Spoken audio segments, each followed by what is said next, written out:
পড়াশোনার অজুহাতে কিংবা এক্সামের অজুহাতে কোনো অজুহাতেই নামাজকে পেছাবাদ বা নামাজকে বাদ দেওয়ার কোনো সুযোগ নেই। আপনি অসুস্থ, দাঁড়িয়ে নামাজ পড়তে পারছেন না, তাহলে আপনি এক্সাম দিয়েছেন, ক্লাস করেছেন, অন্য সব কাজগুলো নিশ্চয়ই স্বাভাবিকভাবে করেছেন, তাহলে নামাজ কেন আপনি পারবেন না?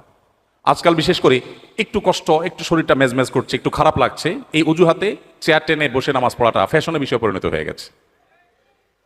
মসজিদ দেখলে বোঝা কঠিন, এটা কি আকিজ প্লাস্টিকের দোকান না মসজিদ?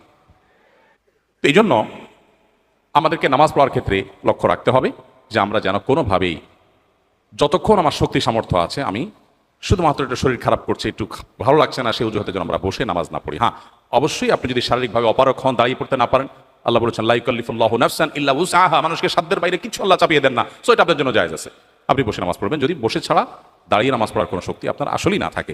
আর সুন্নাহগুলো ইম্পর্টেন্ট, নবী সাল্লাল্লাহু আলাইহি ওয়াসাল্লাম সচরাচর কখনো ছাড়তেন না। আপনার কখনো কোনো অসুবিধা তৈরি হয়েছে বিশেষ পরিস্থিতিতে, এটা বাদ দিলেন, তাতে গুনাহ হবে না ইনশাআল্লাহ।